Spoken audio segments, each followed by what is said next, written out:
Olá pessoal, aqui Miquel Sousa do canal Jogos no Tabuleiro. Mais um momento de fazer aqui o resumo do mês que passou de novembro, para vos massacrar com as coisas que eu fui fazendo em mais um exercício de egocentrismo. Mas pronto, serve para isso mesmo, para exacerbar o meu egocentrismo e tentar evitar ser tão egocêntrico nos outros vídeos, embora não sei se consiga evitar. Então, o que é que eu fui fazendo neste mês de novembro? Então, foi um mês muito animado a nível de aulas, conferências e coisas online. Uma vez que está tudo a acontecer em modo online agora, o que é um problema, que é uma chatice. Uma chatice porquê? Porque perdem-se imensas oportunidades de fazer coisas mais tangíveis, mais interativas e mais enriquecedoras. Acaba por ser tudo quase uma linha de produção em cadeia, em que vamos fazendo, e estamos numa conferência, às vezes estamos numa conferência e noutras ao mesmo tempo, e tudo ao mesmo tempo, e acabamos por estar em todo lado e não estamos em lado nenhum. O que é uma chatice, e eu acho que é um bom exemplo, eu tenho aproveitado para fazer isso, que é para referir como fazemos tanta coisa online, e havia esta noção de que o online ia substituir tudo, ia ser fantástico, mas em todas estas conferências e aulas online há sempre um sentimento generalizado que nós gostávamos de estar uns com os outros para ser mais rica a nossa interação, a nossa partilha e a nossa aprendizagem coletiva. Portanto, isto, transpondo para os jogos de tabuleiro, é uma demonstração de como os jogos de tabuleiro e os jogos analógicos presenciais no geral têm realmente elementos diferenciadores perante os outros tipos de jogos que não têm este fator da presencialidade e da interação física. Portanto, quando tiverem neste tipo de coisas e referirem isso que o online não é tão bom, então aproveitem para fazer a transposição para os jogos e fazer evangelização. Eu tenho feito isso e as pessoas ficam a pensar no assunto. Então o que é que eu fui fazendo? Então houve a Lisboa Games Week, tive duas participações, uma através da Lusófona com uma introdução àquilo dos elementos de design que transformaram os jogos de tabuleiro em jogos de tabuleiro modernos. Depois eu vou pôr também este vídeo aqui no canal, vou transpô-lo. Acaba por ser uma mini aula de introdução ao tema. Tive também uma colaboração com a Associação Elemento, em que foi já uma comunicação mais direcionada para professores, de como é que se pode fazer a abordagem para usar estes jogos em contexto de sala de aula. Depois tive também duas conferências, uma conferência de planeamento regional e urbano em Aveiro, em que estive a partilhar algumas das minhas experiências de jogos para usar em contextos de planeamento colaborativo e planeamento territorial, que também está aqui já no canal, podem ver depois também. Tive depois noutra conferência já das escolas europeias de planeamento, já foi uma conferência já mais internacional, com pessoas de outros países, em que estive também a abordar algumas das coisas que tenho feito com os jogos no âmbito de planeamento, para abordar os conceitos de complexidade, que é uma das sub-áreas de estudo do planeamento territorial, que é o facto de ser um assunto muito complexo, ou seja, tudo acontece no território, não é?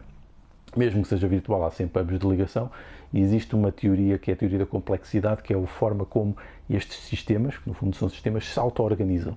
E isto é importante para nós fazermos até associações com jogos, e alguns dos testes são feitos com jogos para nós percebermos os padrões de complexidade. Portanto, isto relaciona-se também com a minha área de investigação. Depois tive também, vamos ver aqui nas minhas notas, vídeos aqui no canal. Continuei com os vídeos em que refiro a algumas mecânicas e algumas dinâmicas de jogos existentes e de como é que eles podem ser transpostos para outros contextos educativos, aqui do jogo lúdico ao jogo educativo, vou continuar com isso, embora não sejam vídeos muito vistos, não tem muitas visualizações, mas eu acho que é importante continuar a fazê-los. Depois também tive aqui mais tops, continuei com os tops que não são bem tops, são aquelas recomendações de 5 jogos específicos sobre alguma coisa, neste caso foi Eurogames temáticos, foi também cartas com múltiplos usos, aqui já na ligação com mecânicas, e aquele que eu gostaria de destacar mais e que me deu até mais gozo fazer foram de 5 jogos que não estão editados em Portugal e que eu acho que deveriam estar. Salientar aqui que há muitas razões para eles não estarem editados. São várias. Para já, a comunidade de compradores já pode ter comprado o jogo todo na versão original. Isto acontece muitas vezes. Por isso é que, por vezes, não justifica editar em português, porque as pessoas que iriam comprar já compraram na língua original, ou até porque nem tem dependência de língua, ou porque também pode ficar muito caro às editoras comprar os direitos e reeditar, não havendo mercado que chegue, ou então porque alguma editora já comprou ou já tem os direitos e não a quer editar. Isto também acontece, eu soube disto, acontece por exemplo em algumas editoras espanholas que compram os direitos para a Península Ibérica e depois não os usam, impedindo as outras de os usar, o que é uma chatice, é um problema. E portanto, depois também é uma questão de opção e de inter-relações comerciais entre as várias editoras que já estão pré-estabelecidas e depois pode gerar condições ou não ou não para uns jogos serem editados e outros não. Notar que existem estas coisas que por vezes não são tão óbvias, nós achamos estranhos porque é que eles não são editados, mas por vezes está relacionado com os modelos de negócio e com as parcerias. Portanto, gostei de fazer esse top e vou continuar com ele porque acho que é importante mesmo que possa não ser possível, porque as editoras andam sempre em cima desses jogos, sabem perfeitamente quais é que podem ser bons exemplos para aplicar, para editar para Portugal, mas eu vou continuar a fazer isto porque acho que é um exercício também pessoal para mim, interessante e que gera alguns debates também úteis entre a comunidade de jogadores de hobby. Outra coisa que fui fazendo também, já falei aqui da Jean, foi a conversa com o Nuno Bizarro Sentieiro, falando aqui numa conversa com designers. Penso que é uma conversa que também está bastante interessante. O Nuno Bizarro, ou o Nuno, só vamos só se chamar Nuno, é uma pessoa fantástica para ter conversas. Se vocês alguma vez conversaram pessoalmente com ele e se têm realmente este fascínio por os jogos de tabuleiro, é uma pessoa fascinante para conversar, muito, muito bem disposto e uma pessoa muito simpática. Se estiverem na Leiria quando vocês têm a oportunidade de falar com ele seguramente, ele é muito acessível, apesar de ser um designer conhecido internacionalmente. E depois, o que é que houve mais também? Tutoriais. Só consegui fazer um tutorial. Isto está difícil, porque os tutoriais são os vídeos mais difíceis de fazer, mais demorados. E consegui fazer só do Cooper Island, que era um jogo que eu estava para fazer também há muito tempo. A ver se pelo menos para o mês que vem consigo fazer um ou dois. E por fim inaugurei também uma nova rúbrica, que vou fazer também, porque acho que é importante. E foi mais uma rúbrica que é uma coisa que eu sinto falta e que eu consumo muitas vezes. Que foi uma rúbrica de abordagem de um jogo em 3 minutos. Por vezes nós não temos tempo suficiente para ver um tutorial e análise e uma review inteira, que para um jogo complexo pode chegar à meia hora. Não é difícil chegar lá, entre 20 minutos e 30 minutos. E por vezes nós precisamos de ver uma coisa mais rápida para perceber se vale a pena investir esse tempo naquele jogo ou não.